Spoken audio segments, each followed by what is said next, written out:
a song has to begin with an idea that almost encompasses the whole song before you've written it. In other words, it has to have an integrity from the title, a hook, if you like, and then I write backwards from that. I don't just sit down with a guitar and write the first line, because then you have to write a second line. I'll write something that can expand into a whole song, some idea.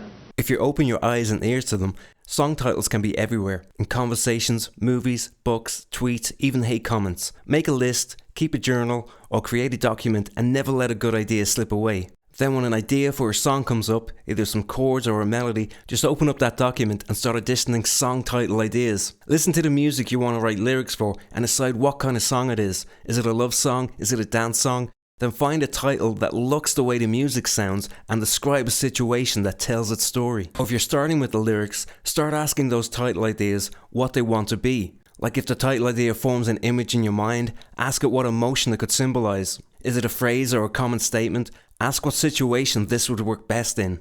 Get the big idea clear in your mind and give your lyrics a direction to focus on and to point towards.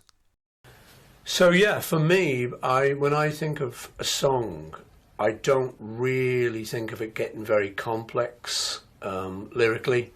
I somehow think its framework shouldn't be too complex because that will, make it more difficult to make it a song. And with a song, I like to have hooks, I like to have recurring things. In real life, big words can make you sound clever, but when it comes to songwriting, they're usually more trouble than they're worth. They can be hard to sing and a nightmare to rhyme. The whole idea is to bring people into the song and let them get lost in it. If they have to stop and think, you're losing their attention. Even slow songs happen quickly, so make it easier on the listener and give it to them straight. Try to use as many one-syllable words as possible. It will make it easier to understand and easier to remember. Use everyday words and keep it conversational, especially in the verses. A conversational lyric that isn't boring or cliche is much harder to pull off than some vague poetic imagery. Don't muddy up the waters just to appear deep. The incidences, the details, the story itself can be a complete work of imagination. So you have to be able to draw on your own inner truth, but at the same time, you can dress it up in any monkey suit that you want. Keeping it simple doesn't mean you can't get creative and use your imagination. Focus on the emotions and give them a monkey suit. That's basically a situation or an object, a person, a place or a thing, anything real or imaginary that can be used to symbolize those emotions. Here's a few examples. The Police, Message in a Bottle. That song is about feeling alone, finding it hard to make a genuine connection in our society. Sting picked a castaway as a monkey suit. He still wrote about his honest emotions, but he used all the imagery associated with castaway.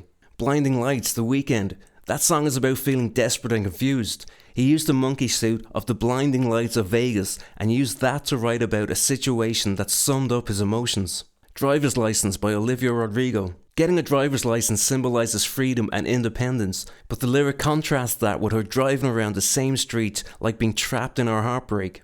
Picking a monkey suit will let you write from the heart but also give you the freedom to use your imagination more. You'll get to use imagery that you probably wouldn't have thought of otherwise, and it makes it more fun to write and more interesting for the listener. And if you're new to lyric writing, there's a free cheat sheet linked in the description below that can help you go from no idea to a finished song.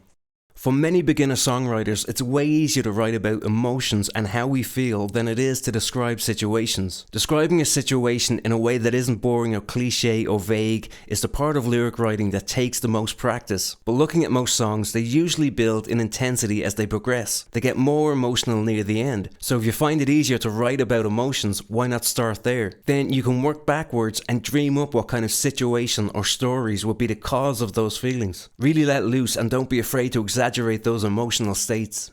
The way I say it is I don't sacrifice quality of song for sort of blanket truth. Like if 7 days, it wasn't the amount of days it was since the event, but 7 days is the best sounding amount of days, I'll say 7 days.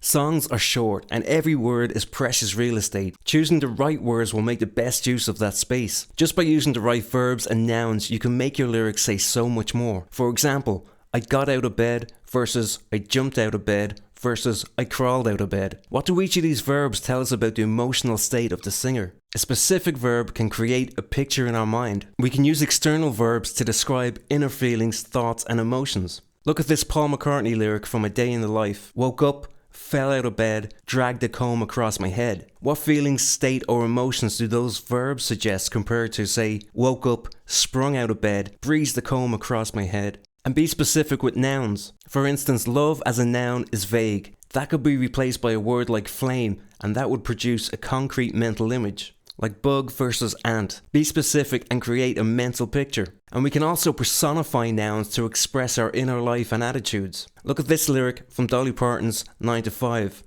I tumble out of bed and stumble to the kitchen and pour myself a cup of ambition. Cup of ambition is obviously a cup of coffee. She gives the coffee a human attitude, and it shows us immediately who the singer is. Compare that to a dull version of that lyric. I get out of bed and go into the kitchen, pour myself a cup of hot coffee.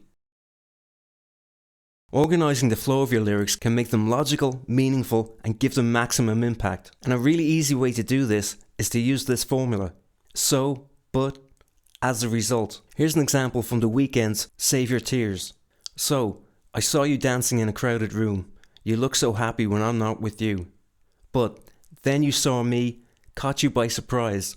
As a result, a single teardrop falling from your eyes. You can use this technique on your song overall, and you can use it within the sections. Check out this video if you want a full breakdown. Just write. I think that that's the main thing. Just write anything. Even if it's bad, just keep writing it. If you don't write, you won't get better. This is the most simple and most important tip on becoming a better lyric writer. Just write. You can't get better at writing lyrics if you don't write lyrics. Even if it's just 10 minutes a day, write something every day and don't judge it. Apply these tips and see the difference it makes. Catch you next time.